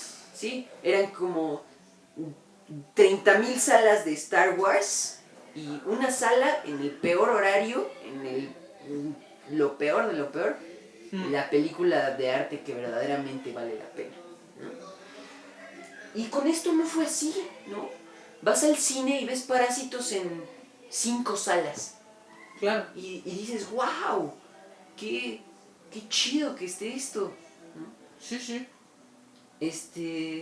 Y muy chido, ¿sabes por qué? Porque yo cuando fui a verla dije, es que ahora entiendo el fenómeno Roma, el fenómeno de por qué se hizo tan importante Roma y nosotros decíamos, pero pues es que es una película de algo que ya sabemos, ¿no? De algo que pues no es como la gran cosa. Sí. Que sí está bonita y la fotografía y lo que quieras. Exacto, como el virtuosismo técnico. Ajá. Pero dices así como que digas, wow, qué historia, qué interesante. Pero es que es eso, es algo tan específico, tan particular de nuestra sociedad, que llevarlo a otras partes del mundo y que, imagínate, en Corea alguien se identifique con esa historia del otro lado del mundo, es algo impresionante. Y eso es lo que me pasó a mí con Parásitos. Ves esta historia de una familia que está jodida, ¿no? Y lo peor, bueno, tal vez no en lo peor, pero sí de las peores situaciones que puede haber, ¿no? Que su jefe su papá se quedó sin trabajo y una de las primeras escenas es ellos comiendo frituritas porque es lo que tienen para comer y llegan a ¿cómo se llama esto cuando desinfectan, cuando desbacterializan? Fumigar. Fumigar. Ajá. Llegan a fumigar la calle, ¿no? Y el papá dice, dejen la ventana abierta para que nos fumiguen gratis. Entonces ahí ves lo jodidos que están. Y pues yo creo que muchos aquí, en México, muchas familias, pues se identifican con eso, ¿no? O sea, bueno, yo no lo puedo hablar desde mí, desde mi posición socioeconómica. Sí, sí. Pero pues yo sí conozco, he estado en casas así, ¿no? En casas que están tan mal que pues sí, tienen que comer un pollo para toda la familia, ¿no? O así, que el papá ya se quedó sin trabajo y los hijos están viendo a ver qué onda, en dónde consiguen dinero. Sí, que el trabajo es muy mal remunerado aquí en México, ¿no? Sí, exactamente, ¿no? Y pues así están en Corea, y tú dirías, en Corea, en ese país de donde está como la tecnología todo a tope, ¿no? Y pues cada vez más, ves más cosas coreanas como de primer mundo y así. Te muestra el director que se llama, aquí lo tenía, Bong Joon-ho, Uh-huh. ¿no? Te muestra todo esto, ¿no? Toda esta realidad que están viviendo. Y luego, wow, es que de verdad es una película que vale muchísimo la pena. Porque muchas veces siento que caen las películas que intentan ser como artísticas, ¿no? Muy interesantes. Caen muchas veces en querer ser demasiado realistas, ¿no? Y perder la maravilla que es la ficción. Sí. ¿No? La maravilla que es que tienes un mundo ahí para hacer cualquier cosa, lo que se te pegue la gana, y decides plasmar la realidad tal como es, ¿no? Y no está mal para nada, es respetable, ¿no? Pero es como en esta de la que tú hablas, ¿no? La del infierno. Uh-huh. Obviamente no pasó tal y como es, Sí, sí. ¿no? Es una sátira, ¿no? Hasta eso. Pero porque la ficción te lo permite. Sí, ironiza la situación, ¿no? Sí. Y pues tú vas a una película justo para que te entretenga, ¿no? Para que te entretenga. Pero yo creo que ese es el verdadero reto. Que sea entretenida para todo público, pero que también te deje pensando. También te salgas de la sala diciendo como, ¿qué pedo? Cuestionándote cosas. Yo creo que ese es la verdadera importancia al menos de las artes narrativas, Sí. Y más en una como el cine, que es como la que está a tope en todos lados, ¿no? Ahorita, en nuestra época, ¿no? Porque ya el teatro no tiene como esa importancia mundial como lo tuvo en otras épocas, ¿no? Incluso los libros tampoco tienen esa importancia como el cine. Sí, la difusión. La difusión. O sea, el cine se ha vuelto un mercado muy explotable, ¿no? En parte porque es muy novedoso, o sea, es un arte novedosa, Sí. que no existía hace 150 años, ¿no? Y el punto de que se venda, o sea, de que sea lo más vendible y lo que todo el mundo ve, pues te da la oportunidad de, o sea, si tú puedes poner una historia que es entretenida, pero a la vez te deja pensando, yo creo que eso lo logró Parasite perfectamente y pues por eso ahorita es tan importante y por eso está chido que se hable de ella, ¿no? Sí. Está chido que esté en salas de cine comercial, está chido que hasta que esté en los Óscares nominada a no sé cuántos premios, ¿no? Que seguramente nada más gana película extranjera. Y ya, Sí, ¿no? o bueno, quizás, o sea, el asunto es que está bien, al final estas premiaciones son para volver a difundir estas películas, ¿no? O sea, darles una promoción mayor y al final estas películas que tienen mucha propuesta cinematográfica, en historia, en guión, y que estén siendo premiadas o por lo menos que aparezcan en los Óscares, aunque al final que ganen o no representa nada, representa que hay, pero sí representa que hay una, que va a volver, que se difunda. Eso sí es real, ¿no? O sea, una película que es premiada y finalmente se difunde y llama la atención, ¿no? Ese es, me parece que un beneficio que se le podría sacar a estas premiaciones. Pues sí, yo también deberemos hablar de los Óscares en su momento, ¿no? Pero sí, Parásitos, Bueno, muy buena película, altamente recomendada y no les quiero platicar más para no spoileársela, pero pues sí tiene como sus tintes de cine coreano que ya sabes que van a venir, ¿no? Sí, sí. O sea, si viste Park Chan-wook, pues te esperas más o menos que viene. Sí están medio raros los coreanos, pero pues quién no. Claro, buena recomendación. Bueno, hablamos del Joker, que también está siendo premiada y que también está volviendo a salir en salas de cine, ¿no? La están redistribuyendo. Muy bien. Ahora sí, estrenamos cortinilla aquí en Tercera Llamada. Entonces prepárense porque esto está espectacular. Ahí les va.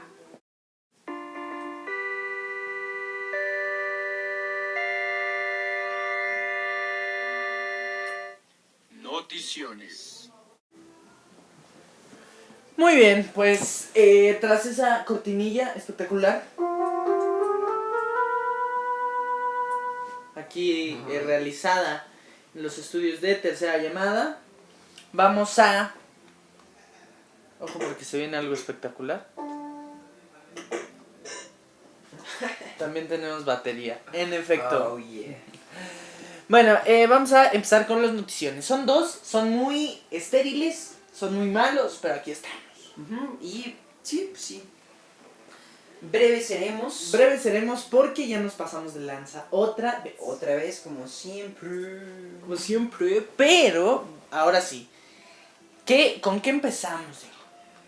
Yo digo que con el gran meme de estas últimas semanas. Sí. Lo que se ha vuelto la broma del siglo, ¿no? La broma... Un tema que no puede salir a cotorreo siempre que... Pues en estas últimas semanas, ¿no? Sí. México bizarro. México bizarro. Vaya que sí, ¿no? Sí. El avión presidencial, señores y señores. Ya todos lo sabrán, ¿no? Se hizo meme, se hizo viral. ¿Qué sucedió con el avión presidencial? Pues vámonos tiempo atrás, ¿no? Lo más atrás que recordemos. Este avión presidencial, el que no lo tenía ni Obama. Ese mero. O sea, es un meme, este avión presidencial es un meme desde hace Desde años, hace ¿no? muchísimo tiempo, ¿no? Pero estábamos escuchando, ¿no? La verdad es que yo no veo malo que quieran deshacerse de ese avión, Sí. ¿no? La verdad es que sí representaba como, pues, la corrupción en el país, ¿no? Sí, sí, sí. La división de clases sociales tan marcada y tan poderosa, ¿no? Como las personas que están Sí, gobernando. por esta idea también de que ha puesto nuestro señor presidente, el licenciado Andrés Manuel López Obrador, de austeridad republicana, ¿no? Un poco una filosofía que pusieron otros como Pepe Mújica, si del gobernante tiene que vivir lo más cercano posible Al pueblo. a la realidad de su pueblo, ¿no? Evo Morales. Evo Morales, presidentes. Pero bueno, el punto es que cuando sacaron los registros de este avión empezaron a ver que para qué usaban el avión y en realidad el presidente casi no lo usaba, ¿no? Eran como sus hijos, sus familiares, ¿no? Sus cuates, o sea, era más como para la apariencia de soy el presidente y soy el más millonario del mundo. Sí, ¿no? Que un presidente con un país en decadencia como lo es México no puede darse el lujo de tener un avión de esas características, ¿no? Ahora viene lo siguiente, ¿no? Lo que dijo López Obrador fue, pues no lo vamos a querer, lo vamos a vender, ¿no? Y pues hasta donde yo entendí, lo intentó vender por todos lados. No se pudo. Y no se pudo, ¿no? Como que nadie quería comprar. Al precio, porque son el precio.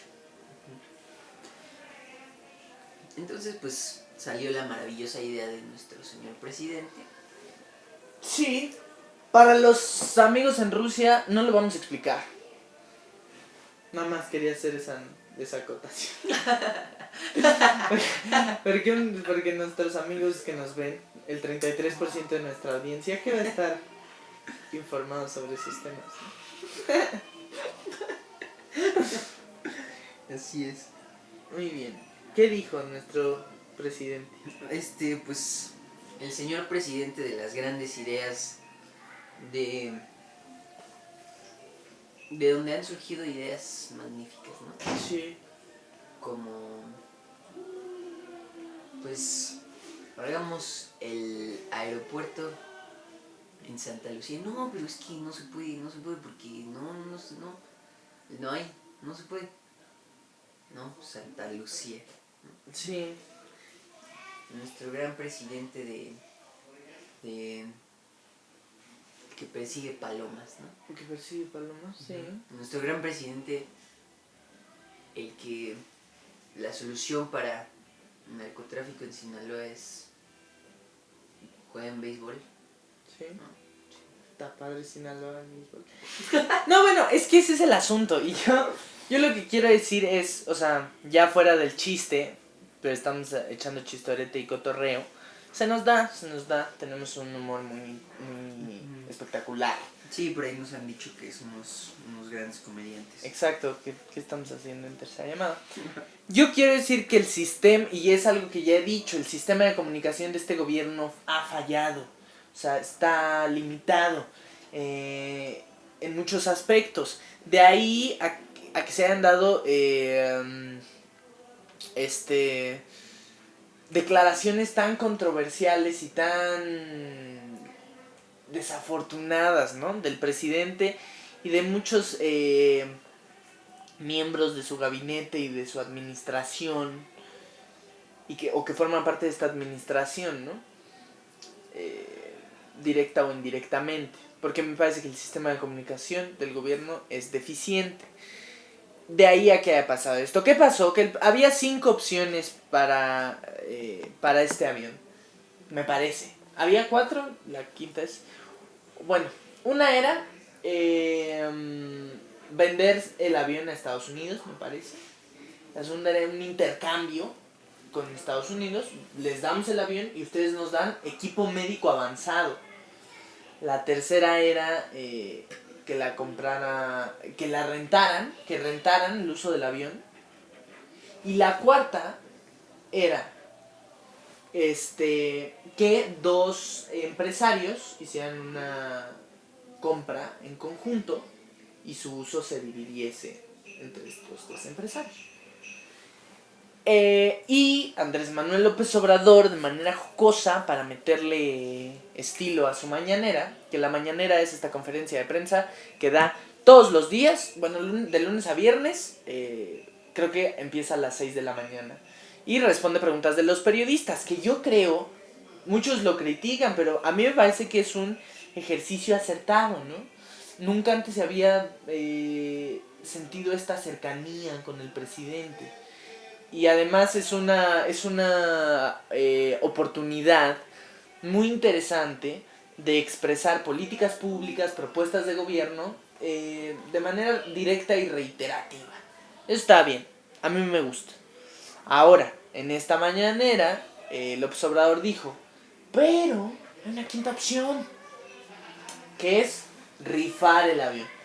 Mediante el uso de la Lotería Nacional, vendemos boletos que se vendan a 500 pesos. Ahí como que se le iba ocurriendo, ¿no? Ujú. Que no lo tenían pensado. O sea, está chido, ¿no?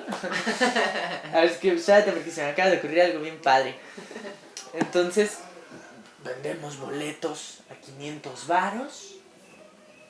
Y entonces tú compras tu boletito a 500 pesos. ¿Qué son 500 pesos? Por un avión. Por un avión de quién sabe cuántos millones, ¿no? De varios millones de pesos y de dólares. Entonces, ojo. Y pues evidentemente las críticas saltaron de manera inmediata. Porque pues no es posible vender el avión. Digo, sí es posible vender el avión, no es posible rifar. No. Porque incluso al gobierno le genera gastos y le genera pérdidas tener ese avión ahí estancado.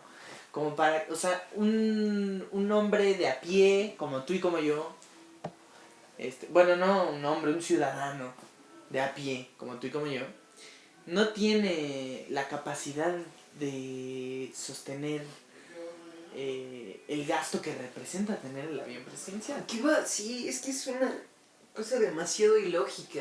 O sea, no. No es posible. No es posible. Ya de principio no es posible. Ya, digamos, la Lotería Nacional no da premios en especie, da premios en efectivo, Entonces tampoco es posible por ese lado. Y porque además dijo, no pasa nada, el presidente, les pagamos 2 años los servicios que requiere el avión. 2 años, ya después... Pues a ver cómo le hacen. Salieron varios inteligentes en Twitter, economistas que sabían de este tema y que decían, o sea, te ganas el avión y después lo vendes a un precio menor a un empresario y por 500 pesos recibes millones. Se lo vendes al siguiente presidente. Y ya. Exacto. Nada sirvió. No, bueno, y entonces pues todos lo criticaron, parecía una ocurrencia. O por otro lado, que también es algo que me parece probable, que es López Obrador hizo una maniobra interesante para otra vez establecer la agenda de la semana, ¿no? Es decir, voy a decir esto y todos van a empezar a hablar de ese tema. Lo cual de primeras resulta contradictorio porque López Obrador es enemigo de las costumbres neoliberales y derechistas que gobernaban este país, ¿no? Es decir, de esto de las cortinas de humo, de esto de la información amañada. Yo ya no sé, o sea, muchos al principio sí pensabas, no, pues todo lo que hace sí lo está haciendo como, es listo el señor, o sea, sí lo hace como para ganarse la atención, ¿no? Pero quién sabe, ¿eh? O sea, cada vez lo estoy dudando más. O sea, a lo mejor es como... Es que es una declaración. Yo creo que las mañaneras, o sea, son tal vez no sean tan mala idea, ¿no? O sea, sí hay un gran acercamiento con el pueblo y lo que quieras, pero también lo han hecho caer de la gracia de muchísimas personas. Yo creo que lo que le falta es tener a alguien que lo medie, ¿no? Así como un auricular en su orejita que diga, no, a ver, espérate, no digas esto, retráctate, ¿no? Porque pues sí, lógicamente, o sea, un político que se supone que representa a todos los sectores de la población, Sí. no puede andar diciendo su opinión, o sus ocurrencias, ahí como le vengan en la mente en el momento, Sí, ¿no? No que, puede... que también es una ventaja porque, o sea, su autenticidad, real o no, tampoco me parece que sea un paladín de la justicia, una novedad en la política mexicana, no lo es. Pero su autenticidad real o ficticia sí le ha traído beneficios porque ha atraído también a un sector de la población muy definido, ¿no? Hoy la aprobación de Andrés Manuel López Obrador está muy alta. O sea, hoy Andrés Manuel López Obrador es un tipo respetado medianamente por su pueblo, ¿no? Tiene un buen índice de aprobación y no sé, yo no sé si Pero ha ido bajando. ha ido bajando, pero Sí. también es una consecuencia natural, ¿no? Generalmente los gobiernos presentan declives. Pues mientras no terminen los porcentajes de Peña Nieto, por ejemplo. Y Esperemos. esperemos que no. Pues sí me parece, o sea, yo creo que ha estado en la vida política mexicana 18 años, mucho más, ¿no? Pero así de estar candidateándose para la presidencia 18 años, más incluso, 19. Y eso implica sí que tiene labia, que sabe cómo ser un político, que sabe cómo convencer, ¿no? La campaña, por ejemplo, de Andrés Manuel López Obrador se basó un poco en lo mismo, en mensajes vagos, que no tenían, o sea, que no respondían realmente a las problemáticas, ¿no? Eso era un poco la campaña. El Ricky Riquín Canallín, ¿no? Ese tipo de cuestiones que le generaron popularidad, ¿no? Pero es que es muy raro, o sea, porque lo escuchas de lejos, o sea, de fuera alguien te lo dice, no, es que todo esto fue una manera de ganarse la atención, ¿no? Y de ganar seguidores y de todo eso, de ganar simpatía, pero, o sea, de verdad lo ves y no te parece como que tal vez sí lo está diciendo en serio. Es que yo no sé, o sea, nunca vamos a poder saberlo, ¿no? Sí. No vamos a poder meternos ahí a la mente de Andrés Manuel y saber si adentro tiene todo un plan maquiavélico para gobernar México, ¿no? O si verdaderamente quiere hacer la justicia y está haciendo todo lo que puede. Sí. O si simplemente pues ya está, o sea, es así por naturaleza, ¿no? Y le ha salido de chiripa todo muy bien. Pues, quién sabe. O sea, la realidad es que está en un puesto muy importante. Y lo ha logrado a pulso, ¿no? Y lo ha logrado a pulso y a mi parecer sí es un tipo inteligente en cambiar la agenda. Por ejemplo, cuando había casos de violencia, cuando hubo una matanza en Veracruz, él salió precisamente en Veracruz a decir, estamos aquí celebrando, no sé qué, celebrando en un concierto, y además recalcó su intención de que el gobierno español expresara una disculpa por la barbarie cometida durante la conquista, ¿no? Cuando todos hablaban de otras cosas, cuando todos hablaban de un tema de seguridad, cuando pasó lo de Sinaloa, salió a decir, Sinaloa es un estado muy avanzado por el deporte, hay avances destacados en materia de deporte, por ejemplo el béisbol, y por cierto, mañana se juega la Serie Mundial. Entonces, me parece que sí es un tipo que en esa intención, en ese afanoso intento de cambiar la agenda, muchas veces ha quedado mal. Y ahí creo que radica el problema de comunicación de este gobierno. Además, pasaron unas semanas y la cuenta de Twitter oficial del gobierno de la República publicó una foto donde decía, este es el boleto que se usaría en caso de que nos decidiéramos por la opción de la presidencia. Alimentando la ocurrencia, ¿no? Y muchos se dedican a... Bueno, también es una manera de ver lo polarizada que está nuestra sociedad hoy en día. Porque mientras unos... sorprendentemente intentan defender un chiste que de todos modos es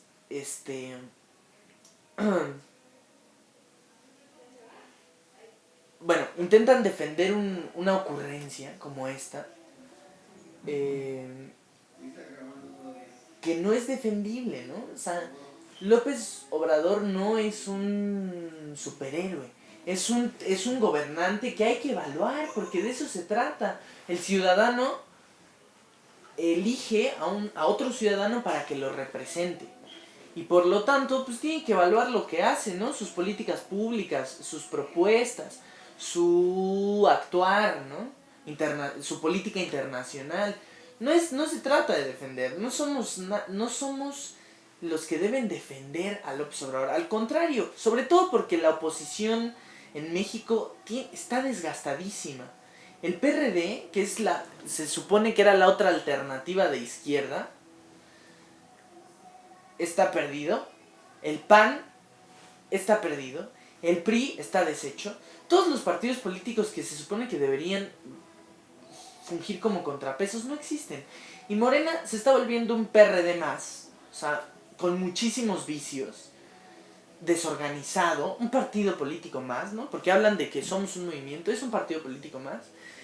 Y quien tendría que ser entonces oposición es la ciudadanía, incluso todavía más los que lo apoyan y los que pretenden que esta administración tenga continuidad, ¿no? Y que tenga sucesores de valía. Entonces hay que alimentarlo, ¿no? Hay que alimentar esta administración. ¿Cómo? Pues criticando lo que es evidente. No hay que ser un experto en política para entender que esto es una ocurrencia y que esto es una memela, ¿no?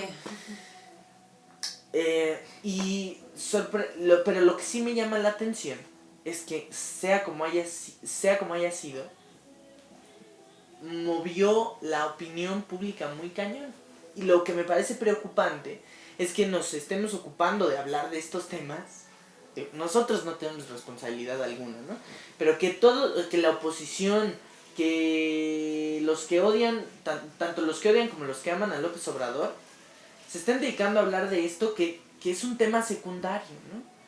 Que es un tema que entra en tercer plano. La caja china. Cuando hay que hablar de temas en materia económica, de temas de violencia, de las políticas internacionales, de la migración, del tratamiento que se le está dando a la migración en este momento. Ya revelé un tema del podcast de Tercera. Próximamente migración. Entonces es el problema, ¿no? Y nos dedicamos a hablar de esto y a comparar también. He visto que comparan a López Obrador con otras administraciones. No, por ejemplo, vi un tweet que decía, López Obrador es igual de chingón que Lázaro Cárdenas e incluso lo va a superar. Cuando de primeras no hay que contextualizar los desafíos de la actualidad. No son los mismos desafíos que había cuando la expropiación petrolera. No, es que no tiene caso. No tiene caso hacer un tipo de comparación. No hay comparación, hay que evaluar su administración. Y de primeras hay que decir que esta fue una declaración más que desafortunada, ¿no? Y que más allá de decir, qué inteligente es nuestro presidente, lo demerita. Es un punto menos, ¿no? Es un touch. Sí. Lo deja mal de cualquier manera, o sea, ni aunque intentáramos... Ni aunque fuera una cosa así de estoy bien listo y cambié, es un error. Ni aunque intentaras hacerlo así, exacto, lo deja mal de Claro. cualquier manera, y es por eso que ha ido, que te digo, va cayendo de la gracia Varios. de varios, O de un sector, de ¿no? de un sector, de varios sectores, ¿no? Que le dieron su voto por un cambio y pues que están decepcionándose como siempre, como diría Dorian Gray, todos los caminos llevan a la desilusión. Aquí estamos otra vez con Aquí Dorian estamos, Gray, ¿no? México. Y ya por último decir que las mañaneras se supone que es un espacio de proposición y de información, divulgación de políticas públicas, no de incluso ahí le juega en contra, ¿no? No es para eso la mañana. Exacto. Pero bueno, Bueno, qué coraje. Pero bueno, y pasamos a la última notición. a la última notición ¿Sí? yo quería comentar un poco lo que está pasando en la Universidad Nacional Autónoma de México, en sus escuelas. Y no soy el más informado al respecto, ni quien esté más facultado para hablar o para informar, porque hay gente que está muy metida en estos movimientos y que quizás podrían dar más información. Yo solo quiero comentar lo que sé desde adentro, porque bueno, yo voy en una escuela que pertenece a la UNAM, en una preparatoria que pertenece a la UNAM, no voy a decir cuál, y la realidad es que ha habido ya bueno, se han detenido las labores de manera preocupante ya, ¿no? O llamativa, no voy a decir preocupante, porque igual es un tema de mucho cuidado. Entonces, bueno, no voy a decir preocupante, sino más bien llamativa. Y porque, por ejemplo, la Facultad de Filosofía y Letras tiene 2 meses que no hay actividades. Ujú. Lleva 2 meses sin actividades. Lo mismo pasó con la Prepa 7, la Prepa 9 estuvo en paro, la Prepa 5, me comentaba Diego que la están pretendiendo... Creo que, sí, creo ¿no? que no voy a hablar. La Prepa 2 ya ya también hay paro de actividades. La Prepa 6. Entonces hay como esta inconformidad generalizada. Y he escuchado que muchos creen que estos son esfuerzos de porros, esfuerzos porriles por detener las actividades y por desestabilizar. Y creo que esta vez, si bien yo tengo muchas sospechas sobre la forma en la que actúan estos grupos, o estas movilizaciones preparatorianas y universitarias, y muchas cosas me han llamado la atención, creo que ahora hay motivos suficientes para detener las actividades, ¿no? Y de primeras los que conozco es que hay una alarmante preocupación, o una importante preocupación más bien, por la salud psicológica de los estudiantes. Porque desde que yo llegué a la preparatoria en la que estoy, en los 3 años en los que he estado, ha habido 3 suicidios. Igualmente, el servicio médico es muy deficiente, es terrible. O sea, si se presenta una emergencia, no van ellos, le dan una silla de ruedas a los estudiantes para que monten al afectado o al que tiene algún malestar severo y lo lleven a servicio médico. En CCH Azcapotzalco hace unas semanas murió un joven que fue a servicio médico, no lo atendieron, hubo negligencia médica y falleció dentro de las instalaciones, ¿no?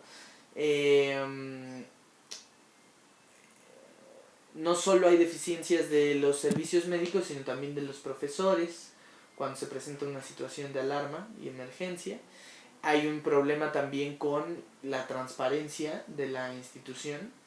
Por ejemplo, en mi institución en particular, si tú te metes a transparencia a UNAM, te das cuenta que gastaron en apariencia, 24,000 pesos en destapacaños. Más o menos haciendo la cuenta, pues tendrían que comprar cientos y cientos de destapacaños para llenar esa cifra, ¿no? Y no es como que necesite cientos de destapacaños. Nada más en el último año. Entonces también ese tema de la transparencia, violencia de género, ¿no? Bueno, violencia en general, ¿cuántos muertos no ha habido en los últimos años en la UNAM, en CEU, ¿no? Y violencia de género en particular, la respuesta que da la UNAM es como muy renuente y cuando la da es igualmente como, ahí tienen ya la solución, no molesten. Por ejemplo, con esto de la violencia de género, la UNAM está promoviendo un protocolo de acción y este protocolo lo promueven mediante videos, ¿no? Que se transmiten en TV UNAM, en la cuenta de Twitter de la UNAM, y que son actores. De primeras, una actriz donde sale en un video leyendo el prompter y que es incapaz de voltear a la cámara, ¿no? En otro, un video de un hombre que dice, yo no dice soy feminista, ¿no? Pero apoyo a las feministas y a sus reivindicaciones y a sus movimientos. Y entonces, pues, soy como uno de ustedes, ¿no? Ahora hablemos de tú a tú. El protocolo de... Y ya. Un hombre, ¿qué le va a venir a decir a una mujer sobre el protocolo? ¿Qué confianza le va a dar? ¿Por qué no consiguen a una persona que le haya funcionado el protocolo? A un estudiante real que pueda hablarle a los estudiantes. Lo mismo, ¿no? Están poniendo carteles dentro de las instalaciones, tanto de la universidad, de las facultades, como de las preparatorias, y de los anexos, donde ponen, sí, hemos ya expulsado a tantos profesores. ¿De qué te sirve saber a cuántos profesores? Es una cifra... pues casi como si la diera el gobierno, ¿no? Como estas, sí, hemos disminuido la inseguridad y la desigualdad. En tanto por ciento. No, o sea, dime nombres, ¿a quiénes has expulsado y por qué motivos, no? Y se han hecho, pues para organizar este tipo de acciones o de iniciativas, como lo es un paro de actividades, se hace una asamblea, o sea, se ha formalizado un proceso, se hace una asamblea donde votan los estudiantes. Ha habido igual mucha polémica y mucha controversia porque muchas veces pareciera que aunque la votación no favorece al paro de actividades, de todos modos se hace, ¿no? Pero ese es también otro tema que habría que discutir luego y con alguien aquí que pueda saber más al respecto. Y pero se organiza una asamblea y además se redacta un pliego petitorio. Dicho pliego petitorio se envía a las autoridades y se les exige una pronta respuesta. En caso de que... Bueno, se supone que si responden tendrían que evaluar si se hace la asamblea o no. Pero básicamente igual, se hace de todos modos. Y la respuesta, yo leí la respuesta al pliego petitorio en cuestión, ¿no? O sea, el de mi institución, donde, pues, en cierto modo se establece un compromiso, sí, pero también es cierto que, por ejemplo, en el tema de transparencia, la respuesta era, pues pueden checarlo, o sea, está la página de transparencia de la UNAM, pueden checarlo. No hay una real transparencia, ¿no?, al respecto. Sobre violencia de género, pues ya hay protocolos, usen nuestros protocolos. Servicio médico, pues según la Dirección General que atiende los servicios médicos de los estudiantes, ahora no recuerdo bien el nombre de la Dirección General, estos son los puntos que tiene que cumplir los servicios médicos respectivos de cada escuela, y ahí está, esa es tu respuesta, ¿no? Entonces en algunos puntos eran respondidos puntualmente y eran asertivos, y en otros no. Era como ya tenemos las herramientas. Entonces, bueno, me parece que sí hay razón. La otra es que hacer un paro de actividades tan prolongado, a mi consideración, sí es preocupante y además afecta el prestigio de una universidad, que digo, tampoco es como que sea intachable, pero sí de los egresados ahí, ¿no? Es difícil, por ejemplo, en el 99, cuando se detuvieron las actividades por un tiempo muy prolongado, pues era difícil contratar estudiantes de la UNAM porque se habían perdido las clases. O sea, porque se habían perdido un largo tiempo de... Y la UNAM no iba a hacer una reposición de ese tiempo. No iba a dar un semestre extra, ¿no? O sea, porque entonces también afectas a los que vienen.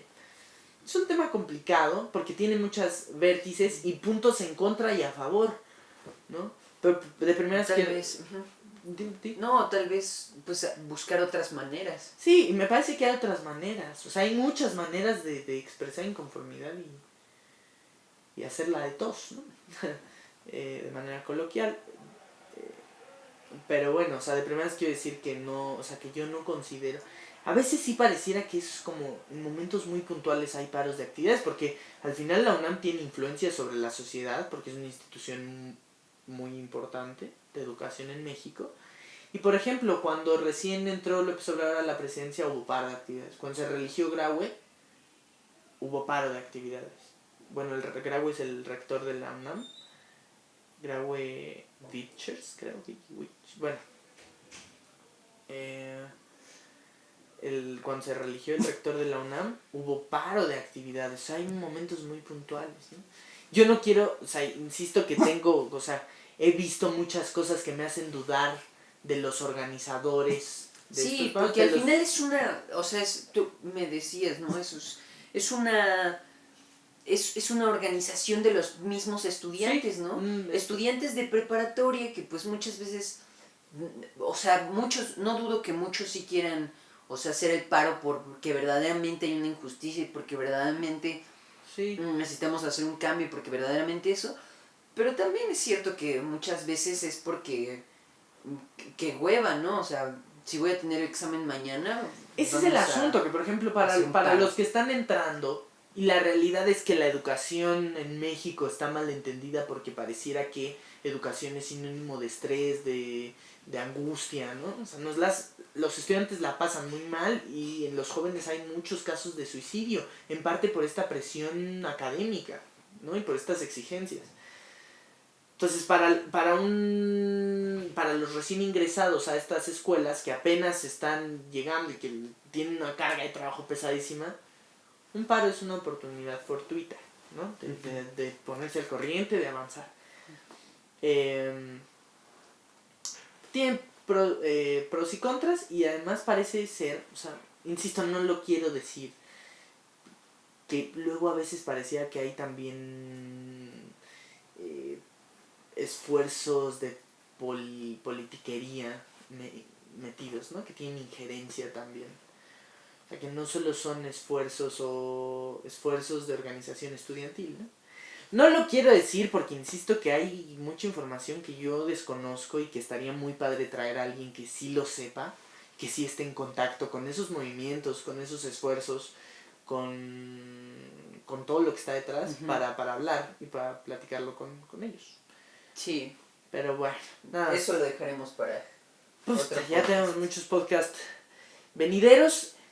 Bueno, gracias por haber estado 4 horas consecutivas. Sí, en este especial de primera... Segunda, tercera llamada. Bueno, después de ese bochorno, así teníamos que cerrar, Diego.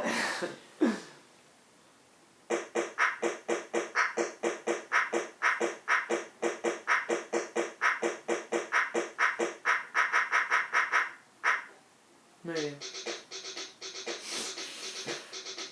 Bueno, excelente. Disculparán. No, Ese Diego, momento.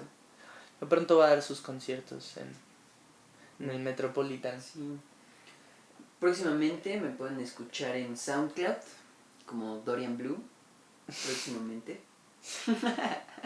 No, no muy es bien. broma. Eso sí no es broma. Ah, ok.